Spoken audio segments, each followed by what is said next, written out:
যত শক্তিশালী এই মন, তত শক্তিশালী এই শরীরও। এই যে আমাদের শরীর, এটা আসলে কি? এ হলো একটা রথের মতো। আর একটা রথ ততক্ষণ চলতে পারবে না যতক্ষণ না তাকে কোনো সারথি চালাবে। এই মন হলো শরীরের সারথি। এবার ভাবুন, যদি এই সারথি শক্তিহীন হয়, দুর্বল হয়, তাহলে এই রথের কি হবে? এটা উচিত পথে চলতে পারবে না, উচিত গতিতে চলতে পারবে না, মন মতো স্থানে এটা পৌঁছতেও পারবে না। সেই জন্য মনের শক্তি অত্যন্ত প্রয়োজনীয়। এবার মনের শক্তি আমরা কোথা থেকে লাভ করি? দৃঢ়তার শক্তি থেকে। এবার এই শক্তি আমরা কিভাবে বাড়াতে পারি? আমরা প্রতিদিন কিছু নতুন স্থির করি, কিছু ছোট কিছু বড়। আর যেই আমরা নতুন কিছু পূর্ণ করি, আমাদের মনের শক্তি বেড়ে যায়।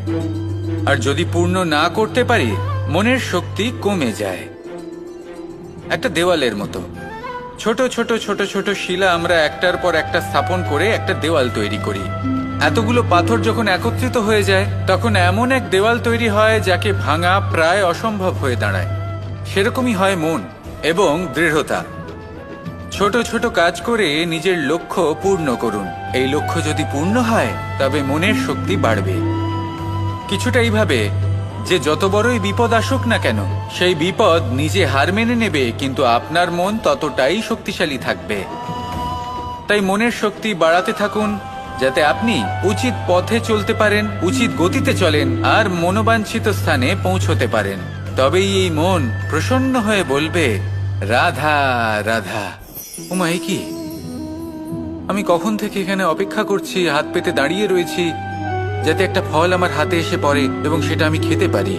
কখন থেকে অপেক্ষা করছি, কিন্তু সেটা হচ্ছেই না। এবার আপনি বলবেন যে এসব কি বলছি, এ কি অদ্ভুত কথা বলছি। যদি ফল খেতে হয়, তাহলে আমাকে বৃক্ষে চড়তে হবে, ফলের কাছে পৌঁছতে হবে, তবেই তো ফল পাবো। এবারে এটা অত্যন্ত সহজ ব্যাপার, কিন্তু এই বিষয়টা আপনি নিজের জীবনের প্রসঙ্গে ভেবে দেখুন। লক্ষ্য কোথায় আছে আপনি জানেন, সেই লক্ষ্যে পৌঁছানোর পথ কি সেটাও আপনি জানেন, সেই পথে চলার ক্ষমতাও আপনার রয়েছে, কিন্তু তাও আপনি নিজের লক্ষ্য লাভ করতে পারছেন না। কেন? কারণ আপনি অপেক্ষা করছেন যে লক্ষ্য আপনার সামনে চলে আসবে, কিন্তু তা হয় না। লক্ষ্য সে যাই হোক না কেন, ধন হোক, প্রেম হোক, কোনো সম্মান হোক বা মোক্ষ হোক, যদি আপনি তার দিকে অগ্রসর না হন, তাহলে ফল প্রাপ্তি অসম্ভব ব্যাপার, তা কোনোদিনই হবে না। সেই জন্য আপনার চোখের সামনে আপনি যদি নিজের লক্ষ্যকে দেখতে পান, তাহলে উঠুন এবং সেই দিকে অগ্রসর হতে শুরু করুন। নিজের অন্তরের সকল অশুভ গুণ দূর করুন, অলসতা ত্যাগ করুন, অজ্ঞানতা ত্যাগ করে দিন এবং চলতে থাকুন। অবশ্যই মনোবাঞ্ছিত ফল লাভ করতে পারবেন। মনে রাখবেন, চলতে থাকলে তবেই লক্ষ্য প্রাপ্তি হবে। অপেক্ষার দ্বারা শুধুমাত্র মৃত্যু লাভ হবে। আসুন আমার সাথে ভালোবেসে বলুন, রাধা রাধা।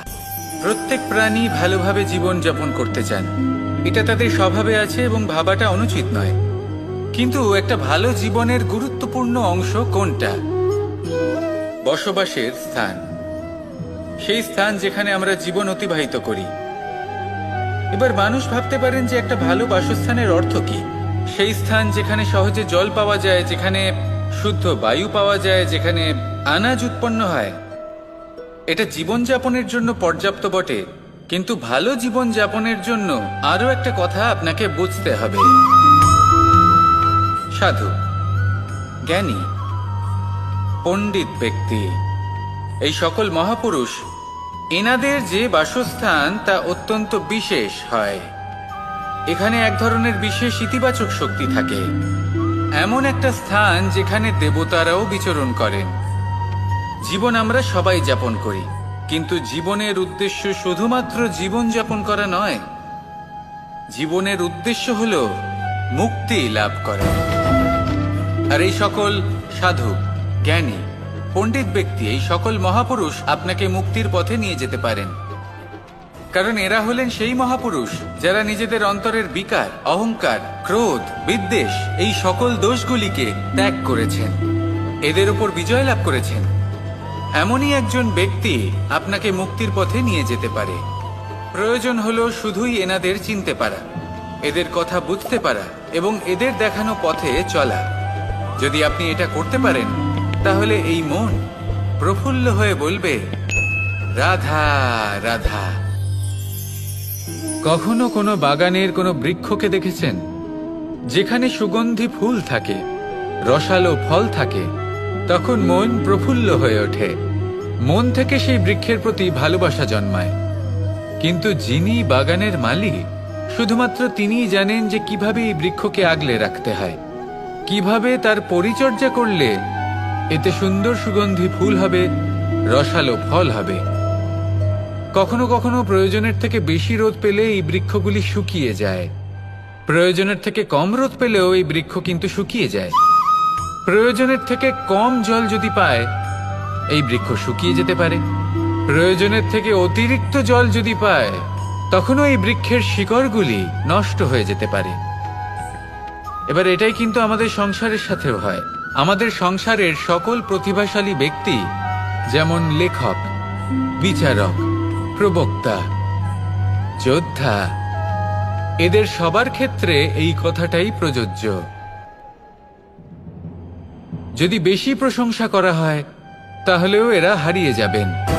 প্রয়োজনের থেকে বেশি যদি নিন্দা করা হয়, তখনও তারা নত হয়ে পড়বেন।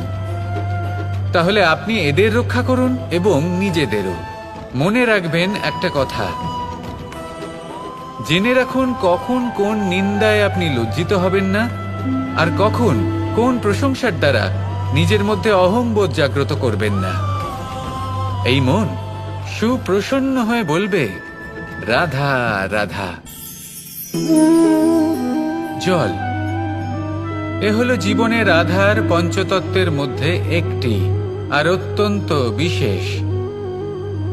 এর থেকে অনেক বড় শিক্ষা পাওয়া যায়। এই জল গন্তব্যের বিষয়ে এর স্পষ্ট ধারণা আছে, ও জানে ওর লক্ষ্য কি, আর প্রয়াস করে ততদূর সে পৌঁছেও যায়। এটি পর্বত থেকে বয়ে নিচে নেমে আসে, নদীর সাথে সমাহিত হয়ে তার সাথে বয়ে চলে, চিরসবুজ বনানী গড়ে তোলে, প্রাণীদের তৃষ্ণা নিবারণ করে, সামনে এগিয়ে চলে, মানুষের সাথে মিলিত হয়। যারা একে বাঁধের মধ্যে বেঁধে রাখতে চেষ্টা করে, সে বন্দি দশাতেও থেকে যায়, মানুষের কল্যাণ করে। তারপর বাঁধ থেকে মুক্তি পেয়ে এগিয়ে চলে, কোথাও ধাক্কা খায়, কোথাও বাধা পড়ে, কোথাও যদি পথ খুঁজে না পায়, তাহলে পথ খুঁজেই নেয়, আর যেখানে পথ থাকে না সেখানে পথ বানিয়ে নেয়, আর শেষ পর্যন্ত নিজের লক্ষ্যে পৌঁছেই যায়, অর্থাৎ সমুদ্রে গিয়ে সমাহিত হয়ে যায়। আমাদেরও কিছুটা এরকমই হয়ে উঠতে হবে। যেখানেই যাবেন সকলের কল্যাণ করুন, সামনে এগোন। আপনি কোথাও পড়ে গেলে, ধাক্কা খেলে আঘাত লাগবেই, উত্থান পতন লেগেই থাকে। সামনে এগোতে থাকুন। কোথাও পথ না পেলে তা খুঁজে নিন, কোথাও পথ না থাকলে তা বানিয়ে নিন। নিজের গন্তব্যের কথা সব সময় মনে রাখুন। শেষ পর্যন্ত নিজের মোক্ষ লাভ আপনি অবশ্যই করবেন। আর আমার সাথে ভালোবেসে বলুন, রাধা রাধা। জীবনের প্রত্যেক মুহূর্ত আমাদের কিছু না কিছু শিক্ষা দেয়, নির্ভর করছে আমাদের দৃষ্টিভঙ্গির ওপর। যেমন নদী হলো আমার অত্যন্ত প্রিয়, নদীতে ভ্রমণ করতে আমার খুব ভালো লাগে। কি বলেন? নদীতে সবসময় নতুন কিছু থাকে, ও পুরনো কিছুই নিয়ে বসে থাকে না, সব সময় প্রবাহমান, কখনো থামে না। ততক্ষণ থামে না যতক্ষণ না সাগরে গিয়ে সমাহিত হচ্ছে। ঠিক এইভাবেই আমাদেরও উচিত নিজের জীবন অতিবাহিত করা, নদীর মতো। প্রত্যেক মুহূর্ত নতুন, তাই সেইভাবেই জীবন যাপন করুন। পুরনো কিছুই একত্রিত করে রাখবেন না, বিগত স্মৃতির মাঝে নিজেকে হারিয়ে ফেলবেন না। এই যে বর্তমান, এই যে মুহূর্ত, সেটাই হলো সর্বশ্রেষ্ঠ। এর মাঝেই জীবন যাপন করুন, নদীর মতো প্রবাহমান হতে শিখুন। আপনি শিখে গেলে তাহলে মনে রাখবেন, আমার আপনার মাঝে বিচরণ করতে বড়ই ভালো লাগবে।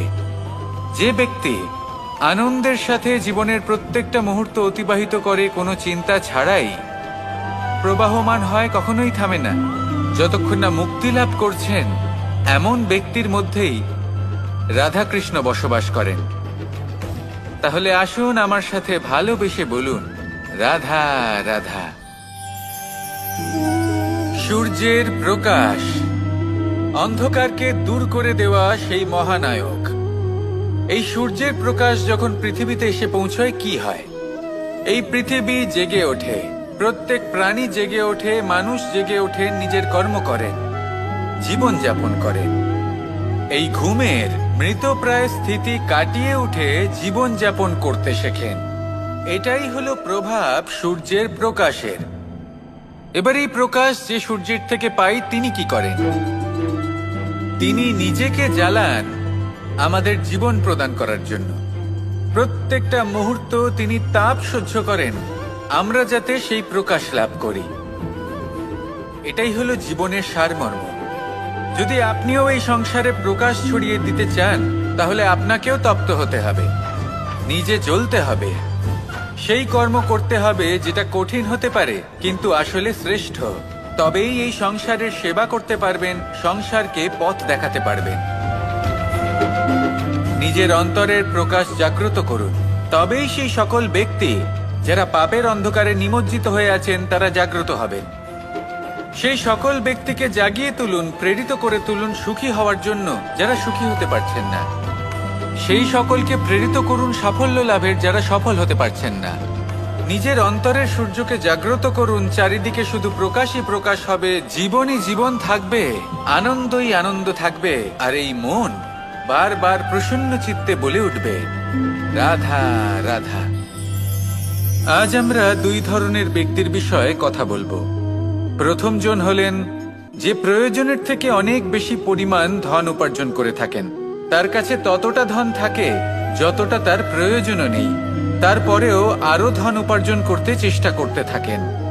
সকল সম্ভব চেষ্টা করেন, সকল সম্ভব কর্ম করেন, তা সে উচিত কর্ম হোক বা অনুচিত, তাতে তাদের কিছুই যায় আসে না। তারা শুধুই এই সংসারের সকল সুখ ভোগ করতে চান, সকল স্বাচ্ছন্দ্য লাভ করতে চান। আজীবন তারা প্রচেষ্টাই করতে থাকেন। এবার এই করতে গিয়ে তারা ভারাক্রান্ত হয়ে সমস্যার সম্মুখীন হন।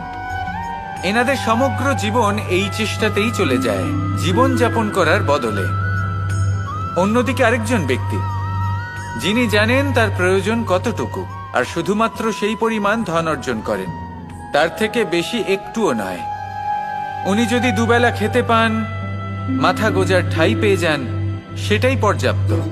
তাতেই তিনি আনন্দে জীবন যাপন করেন, না কোনো বৃথা চিন্তা করেন, না কোনো বৃথা কষ্ট করেন। এবার আমি আপনাদের জিজ্ঞেস করব, এই দুই ব্যক্তির মধ্যে আপনি কোন ব্যক্তি হতে চাইবেন? বেশিরভাগ মানুষ এটাই বলবেন যে আমরা সেই দ্বিতীয় মানুষ হতে চাই যারা সন্তুষ্ট। কিন্তু যদি মন দিয়ে দেখেন, আপনিও সেই কর্মই করছেন যা প্রথম ব্যক্তি করেন। আপনারা সবসময় চেষ্টা করে চলেছেন, এটাও লাভ করতে হবে, ওটাও লাভ করতে হবে, আমার এটারও প্রয়োজন, ওটারও প্রয়োজন।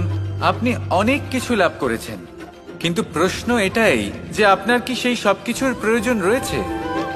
এর উত্তর আপনার অন্তর্মনে রয়েছে। আপনার মন জানে যে আপনার প্রয়োজন কতটুকু। সেখানে গিয়ে দেখুন। সন্তুষ্টি মানুষকে আনন্দ দেয়। মানুষ যতটা সন্তুষ্ট হবে ততটাই সে আনন্দ লাভ করবে। এবার আপনাকে এই সিদ্ধান্ত নিতে হবে যে আপনি কখন আর কোথায় সন্তুষ্টি লাভ করবেন, কত কিছু লাভ করার পরে সন্তুষ্ট হবেন। এই উত্তর আপনি মন থেকে পাবেন। এই সমাজের চাহিদায় জড়িয়ে নিজেকে বিভ্রান্ত করবেন না।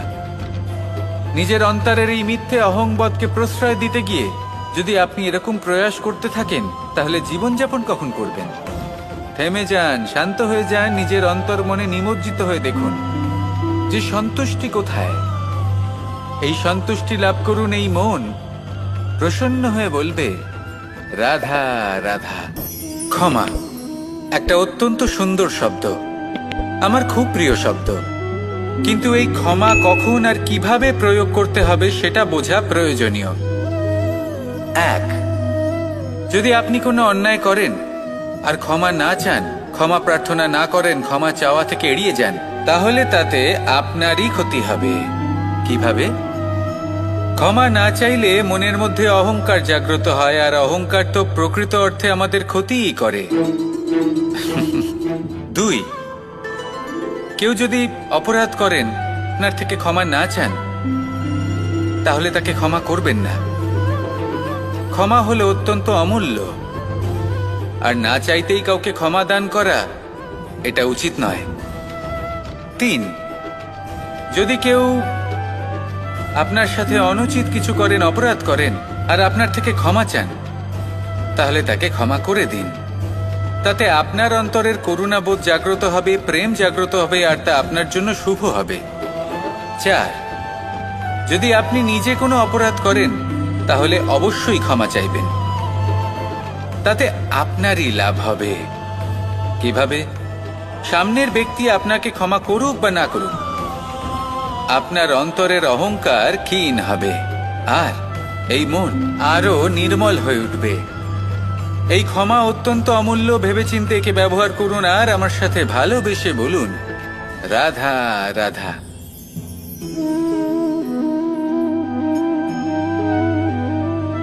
ভোজনের দ্বারাই শরীর পুষ্টি লাভ করে। ছোটবেলা থেকে আজ পর্যন্ত যাই আপনার ভোজন হয়ে থাকুক, যাই আপনার আহার হয়ে থাকুক, সেই অনুসারেই আপনার শরীর গঠিত হয়েছে। এই ভোজন অত্যন্ত গুরুত্বপূর্ণ, সেজন্য এর প্রত্যেক অংশকে বোঝা খুব আবশ্যক। প্রথম অংশ, যে আমরা কি গ্রহণ করছি, এই ভোজন কোন স্থান থেকে আসছে সেটা বুঝুন। দ্বিতীয় অংশ, ভোজন কে বানাচ্ছেন। এই ভোজন সর্বশ্রেষ্ঠ তখনই হয় যখন মাতার হাতে তৈরি করা ভোজন হয়। কিন্তু যদি মাতার তৈরি করা ভোজন আপনি প্রাপ্ত নাও করতে পারেন, তাহলে সেই ব্যক্তির ভোজন তৈরি করা উচিত যিনি সাত্ত্বিক। তৃতীয় অংশ, কোন স্থানে আপনি ভোজন গ্রহণ করছেন। যে স্থানে আপনি ভোজন গ্রহণ করছেন তা সাত্ত্বিক হওয়া উচিত। তাহলে অত্যন্ত গুরুত্বপূর্ণ। এবং চতুর্থ সবথেকে গুরুত্বপূর্ণ অংশ, তা হলো এই ভোজন আপনি যার দ্বারা প্রাপ্ত করেছেন, যেখান থেকে প্রাপ্ত করেছেন, যে স্থানে বসে আপনি ভোজন গ্রহণ করছেন, তার প্রতি কৃতজ্ঞতা প্রকাশ করুন এবং ভোজন পূর্ণরূপে সমাপ্ত করুন। তবেই এই ভোজন আপনাকে সুখী জীবন দান করবে, সুস্থ শরীর দেবে, আর এই মন তা সুপ্রসন্ন হয়ে বলবে, রাধা রাধা। আমি এখানে একা এই বনে বসে আছি, বাঁশি বাজাচ্ছি। কার জন্য? কে আছেন এখানে? কেউ নেই। আমার প্রজা, আমার রাজ্য, আমার পরিবার আমার থেকে অনেক দূরে আছেন। আমি এখানে একা এই বনে বসে এই আকাশের এই রঙের, গাছের এই সব ফলের, মাটির সুবাসের আনন্দ উপভোগ করছি। কেন? আমি হলাম দ্বারকাধীশ। এমন কি রাজকীয় বা ভৌতিক সুখ রয়েছে যে আমি ওখানে পেতে পারি না? সবকিছুই পেতে পারি, তাও এখানে বনে একা বসে আছি। কোন সুখ খুঁজে চলেছি? একা থাকার সুখ। আমরা প্রত্যেকদিন অনেক মানুষের সাথে, চিন্তাধারার সাথে, কর্মের সাথে, পরিস্থিতির সাথে, সুখ দুঃখের দ্বারা বেষ্টিত থাকি। জীবনের এই চক্রে আমরা জড়িয়ে পড়তে থাকি। যতই আমরা এই সমস্যার সমাধান করি, আমরা ততই এতে জড়িয়ে পড়ি। আমরা এতটাই জড়িয়ে পড়ি যে যখন আমরা আয়নায় নিজেদের দেখি, তখন আমরা নিজেদের চিনতেই পারি না। এমন মনে হয় যেন আমরা নিজেদের হারিয়ে ফেলেছি। সেই জন্য প্রত্যেক দিন আপনি কিছু সময় নিজের সাথে কাটান একান্তে। এটা অত্যন্ত আবশ্যক। নিজের অস্তিত্বের গভীরে গিয়ে দেখতে শিখুন, নিজেকে বুঝুন। অদ্ভুত শান্তির অনুভূতি হবে। যেমন এই বায়ু, এই বৃক্ষ, এই পুষ্প, এই নিসর্গ, এদের মতো আপনিও কখনো একলা হতে শিখুন। কখনো নিসর্গের একটা অংশ হয়ে দেখুন। এই মন প্রসন্ন হয়ে বলবে, রাধা রাধা। বাহ! পুষ্পের সুবাস আমার খুব ভালো লাগে। অত্যন্ত সুন্দর হয় এই পুষ্প। এইভাবে চারিদিকে পুষ্প দেখে মন আনন্দিত হয়ে ওঠে। এবার আপনারা ভেবে দেখুন, আমার চারিদিকে পুষ্প নয়, আগুন আছে। তাহলে কি হবে? আমার শরীর কি জ্বলে যাবে না? অবশ্যই জ্বলবে। শরীরকে কি আগুনের তাপ সহ্য করতে হবে না? অবশ্যই সহ্য করতে হবে। এটাই হলো প্রকৃতির নিয়ম। এই নিয়ম কিন্তু আমরা সবাই জানি, কিন্তু আমাদের মধ্যে বেশিরভাগ মানুষ এই বিভ্রান্তি নিয়ে বাঁচি যে এই যে প্রকৃতির নিয়ম, তা আমার ওপর প্রযোজ্য নয়। তা কিন্তু নয়। আমাদের চতুর্দিকে এই যে নিসর্গ রয়েছে, আমরা তার কতটা ক্ষতি করি সেটা একবার ভেবে দেখুন। আমরা বনাঞ্চল জ্বালিয়ে দিই, বায়ু দূষিত করি, জল দূষিত করি, প্রাণীদের হত্যা আমরা করি। কেন? এই নিসর্গ আমরা নষ্ট করি, যদিও আমরা জানি যে আমরাও হলাম এই নিসর্গেরই অংশ। এবার দেখুন, শরীরের কোনো অংশে যদি আগুন ধরান, আস্তে আস্তে সমস্ত শরীরও জ্বলে যাবে। সেইভাবেই নিসর্গ যদি নষ্ট হয়ে যায়, তাহলে মনুষ্য জাতিও নষ্ট হয়ে যাবে।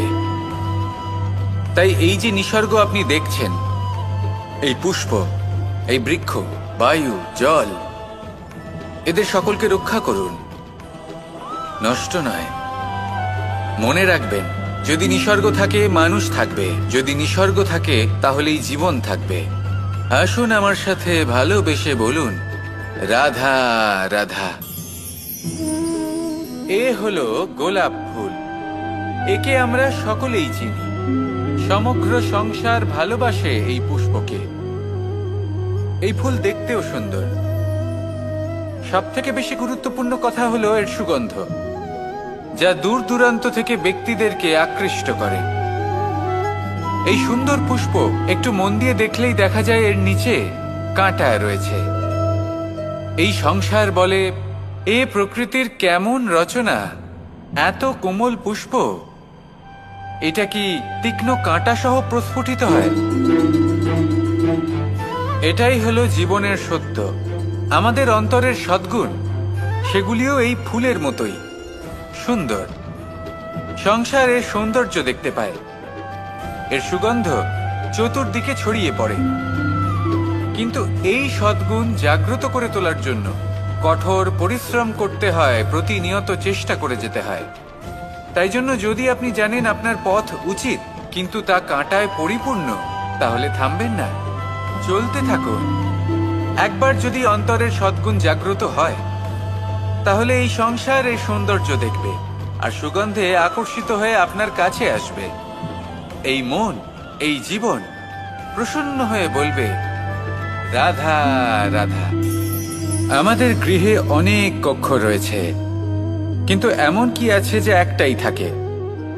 আমাদের গৃহের দ্বার। এমন কেন হয়?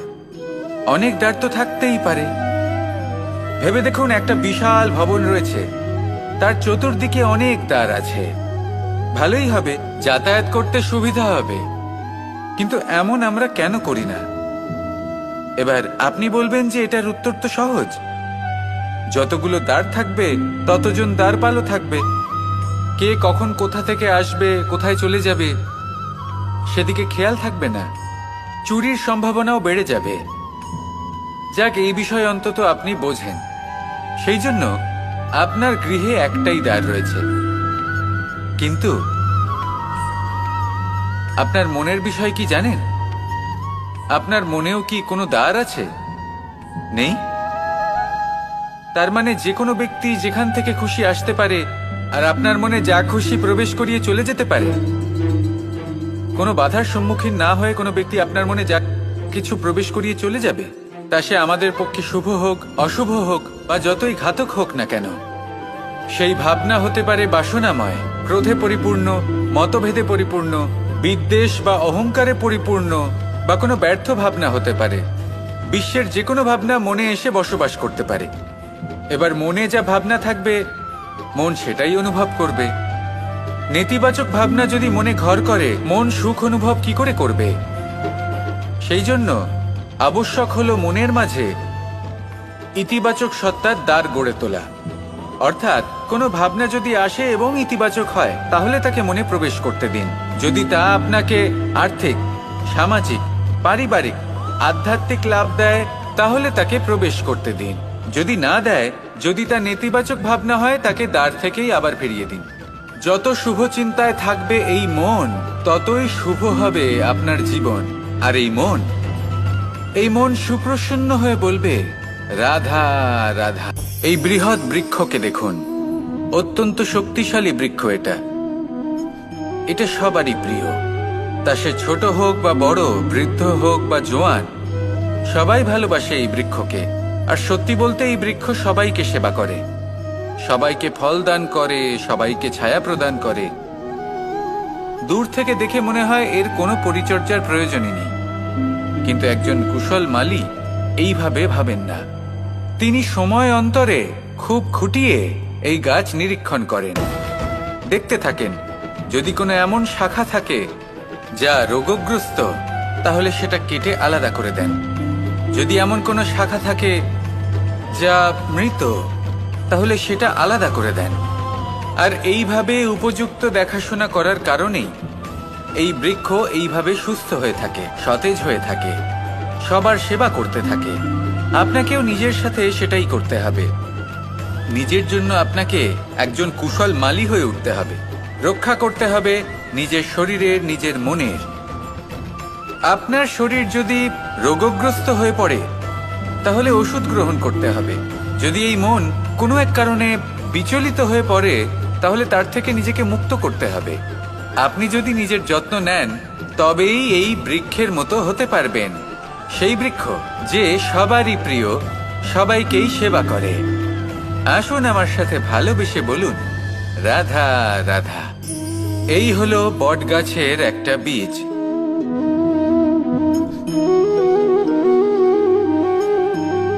চলুন এটা রোপণ করা যাক, একটু জল দেওয়া যাক। এবার এখানে একটা বিশাল বটবৃক্ষ উৎপন্ন হবে। কিন্তু কিভাবে? এতে কে সাহায্য করবে? এটা সম্ভব কে করে দেখাবে? প্রকৃতি। আগে হ্যাঁ, এই সংসারে যা কিছু উৎপন্ন হয়, যা কিছু নষ্ট হয়, তার জন্য প্রকৃতি দায়ী হন। এই প্রকৃতির কারণেই তো রৌদ্র আসে, প্রকৃতির কারণেই বৃষ্টি হয়, জল পাওয়া যায়। তার কারণেই এই বটের বীজ তা এক বিশাল বটবৃক্ষে পরিণত হবে। কিন্তু একজন মানুষকে দেখুন, মানুষ বলবে এই বৃক্ষে আমার অধিকার রয়েছে। কেন? কারণ আমি এই বীজ বপন করেছি। এবার সমস্ত কাজ প্রকৃতি করবে আর সমস্ত শ্রেয় মানুষ নিয়ে যাবে। এটা কি উচিত? কখনোই নয়। এবার এর উত্তর প্রকৃতিতেই লুকোনো আছে। কখনো কোনো পাখিও এই বীজ রোপণ করে, সেখানে বৃক্ষ উৎপন্ন হয়, তাতে ফল আসে। সেই পাখি সেই ফল খায়, কিন্তু সেখানকার বাকি পাখি এবং প্রাণীদের সেই ফল খেতে বারণ করে না। সেই বৃক্ষের উপর নিজের অধিকার প্রমাণ করতে চেষ্টা করে না, সবার মধ্যে ভাগ করে দেয়। আর এটাই আমাদেরও করা উচিত। যা প্রকৃতি থেকে আসছে তা আবার প্রকৃতিতেই ফিরে যেতে দিন। এটা অত্যন্ত প্রয়োজনীয়। পাখিদের মতো হতে চেষ্টা করুন, তবেই আপনার এই মন আকাশে উড়তে থাকবে আর সুপ্রসন্ন হয়ে বলবে, রাধা রাধা। মোহনের বাঁশির এই সুর, এই সঙ্গীত কার না পছন্দ হয়? সবারই খুব ভালো লাগে। এবার এই সুর আসে কোথা থেকে? কেউ বলবেন কৃষ্ণের হৃদয় থেকে। সত্য কথা, এই সুর হৃদয় থেকে নির্গত হয় এবং প্রকট হয় এই বাঁশি থেকে। এই বাঁশিটাকে দেখুন, এই ছিদ্রগুলি দেখুন। প্রত্যেকটা সুর থেকে নিজস্ব একটা স্বর নির্গত হয়। এবার যে ব্যক্তি এই সমস্ত সুর এবং স্বর বুঝতে পারেন, এতে নিপুণ, তিনি এই বাঁশির দ্বারা যে সুর নির্গত করবেন তা তো মধুর অবশ্যই হবে। এবার জীবনের সাথেও কিছুটা এরকমই ঘটে। জীবনের কিছু নীতি থাকে, অর্থ, কুটুম্ব এবং আধ্যাত্মিক। যদি জীবনের প্রত্যেকটা মুহূর্ত সুখময় হয় এরকম আপনি চান, তাহলে এই 3টি নীতিতে আপনাকে নিপুণ হতে হবে। কোনো একটি বিশেষ নীতির প্রতি যদি আপনি বেশি ঝুঁকে পড়েন, তাহলে বাকি 2 নীতি থেকে যা সুখ লাভ করা সম্ভব তা পারবেন না। ধন অর্জন করতে হবে পরিবারের জন্য, পরিবারের সুখ মনের শান্তির জন্য, মনে শান্তির প্রয়োজন মনের শুদ্ধতার জন্য। যখন এই মন শুদ্ধ হবে, জীবন শুদ্ধ হবে, পবিত্র হবে, সুন্দর হবে এবং ভালোবেসে বলবে রাধা রাধা। এটা হলো ধান গাছ। এর থেকে যে চাল উৎপন্ন হয় তা মানুষ গ্রহণ করেন। আর এটা কি? এ হলো জংলি ঘাস। একবার ভেবে দেখুন, যদি এই জংলি ঘাস ধান গাছের আশেপাশে থাকে তাহলে কি হবে? ধান উৎপন্ন হতে পারবে? তা উৎকৃষ্ট হতে পারবে? আমরা কি তা গ্রহণ করতে পারবো? কখনোই নয়। এই জংলি ঘাস ধানকে নষ্ট করে দেবে, কিন্তু নিজে জীবিত থাকবে। এটাই হলো আজকের শিক্ষা। এই সংসারে যদি আপনি নীতির পথে চলতে চান, উচিত কর্ম করতে চান, সংসারকে সেবা করতে চান, তাহলে জংলি ঘাসের মতো ব্যক্তিদের থেকে সবসময় দূরে থাকতে হবে। সেই ব্যক্তি যারা দুর্নীতি এবং মিথ্যা দ্বারা পরিপূর্ণ, যাদের ব্যবহার অশুভ, যাদের অনেক অশুভ গুণ রয়েছে, তারা সঠিক নয়। সেই সকল ব্যক্তি যাদের চরিত্র অত্যন্ত দুষ্ট হয়, তারা হয় শুভ চরিত্রের ব্যক্তিকে একদম নষ্ট করে দেয়, নয় নিজের মতো বানিয়ে তোলে। তাই যদি আপনি নীতির পথে চলতে চান, এই সংসারের জন্য শুভ কর্ম করতে চান, তাহলে সেই সঙ্গ লাভ করুন যে সঙ্গ জ্ঞানে পরিপূর্ণ, যাদের মধ্যে অনেক গুণ আছে, যাদের থেকে প্রতিদিন কিছু শিখতে পারবেন। এমন ব্যক্তির সাথে জীবন অতিবাহিত করুন। দুরাচারীদের থেকে দূরে থাকুন। তবেই এই মন প্রসন্ন হয়ে বলবে রাধা রাধা। আমি দ্বারকাধীশ এবং আমার সভাতে বিভিন্ন সময় বিভিন্ন ধরনের মানুষ আসেন, নিজেদের দাবি নিয়ে, নিজেদের ইচ্ছে নিয়ে। কখনো কেউ ভোজন চান, আবার কখনো কেউ ওষুধ, কখনো কেউ বস্তু চান, কেউ আবার চান বস্ত্র। কারোর জ্ঞান চাই, কারোর ধন চাই, আবার কারোর বাসস্থান। অনেক সময় আমি এই অনুরোধ, এই ইচ্ছে পূর্ণ করি না। এবার আপনি এটা ভাবতেই পারেন যে কৃষ্ণ তো তাহলে লোভী, ওর কাছে তো সবকিছুই রয়েছে, তারপরেও সে নিজের প্রজার ইচ্ছে পূর্ণ করে না, তাদের সমস্যাগুলি বুঝতে পারে না, তাদের সুখ স্বাচ্ছন্দ্য প্রদান করে না। আসল সত্য হলো এটাই যে কোনো সবল ব্যক্তি, যে কোনো গৃহস্থ ব্যক্তি যে কাজ করতে সক্ষম, তার পরিশ্রম দ্বারাই নিজের প্রয়োজনগুলি এবং ইচ্ছেগুলি পূরণ করা উচিত। এটা অত্যন্ত প্রয়োজনীয়। আর এগুলো তিনি করতে পারেন শিল্প, ব্যবসা, আচরণ অথবা জ্ঞানের ভিত্তিতে। এই পথে চলতে হবে, পরিশ্রম করতে হবে, তবেই সে কিছু অর্জন করতে পারবে। এবার এমন কোনো ব্যক্তি যার এই সব কিছুতে কোনো রুচি নেই, যে কিছুই করতে চায় না, সে কিছুই অর্জন করতে পারবে না। এবার এরকম কোনো ব্যক্তিকে যদি আমি কোনো বস্তু প্রদান করি, তাহলে কি হবে? সে পরাধীন হয়ে যাবে, আর সেটা উচিত হবে না। তাহলে কি করা উচিত? তাকে পথ দেখানো, তাকে বোঝাতে হবে যে কোন পথে চলে তুমি নিজের লক্ষ্য প্রাপ্ত করতে পারবে। শিল্প, জ্ঞান, আচরণ এবং ব্যবসা, এই পথে কিভাবে চলে সেটা শেখাতে হবে। আর আমি সেটাই করি। তার ফলে কি হয়? ব্যক্তি স্বাধীন হয়ে যায়। সংসারে সে যা চাইবে তাই প্রাপ্ত করতে পারবে, কখনো কারোর থেকে কিছু চাইবার প্রয়োজন পড়বেই না। এই কথাটা সবসময় মনে রাখবেন। যখনই দান করবেন তা ভাবনা চিন্তা করে এমন ভাবে দান করবেন যাতে সামনের ব্যক্তি স্বাধীন হতে পারেন, পরাধীন নয়। আসুন আমার সাথে ভালোবেসে বলুন রাধা রাধা। কোকিলের ডাক শুনে আমার মন প্রফুল্ল হয়ে ওঠে। কোকিল হলো আমার অত্যন্ত প্রিয়। এরকমই আরো একটা পাখি আছে, কাক। একদিকে কাক, অন্যদিকে কোকিল। এদের মধ্যে বেশি পার্থক্য নেই, কিন্তু কোকিলের কণ্ঠ শুনে সবার মন প্রফুল্ল হয়ে ওঠে। কোকিল যখন সামনে আসে তখন মন শান্ত হয়ে যায়, যখন কাক সামনে আসে তখন মানুষ দূরে পালিয়ে যায়। এমন কেন হয়? কারণ হলো বাণী। কোকিলের বাণী অত্যন্ত মিষ্টি, অত্যন্ত মধুর। সেখানেই কাকের বাণী অত্যন্ত কর্কশ শোনায়, আর কর্কশ বাণী শোনা কেউ পছন্দ করেন না। আপনি নিজেকে জিজ্ঞেস করুন, কোনো ব্যক্তি আপনার সাথে কথা বললে তার বাণী মধুর হলে আপনার ভালো লাগে, আর যদি কর্কশ হয় তার থেকে দূরে চলে যেতে ইচ্ছে করে। তাই নিজের বাণীও এইভাবেই মধুর রাখুন, মিষ্টি রাখুন। এ আমারও খুব প্রিয়। আর এটা তখন হয় যখন মনে প্রেম থাকে। মনের মধ্যে প্রেম জাগ্রত করুন, বাণী নিজে থেকেই মধুর হয়ে যাবে।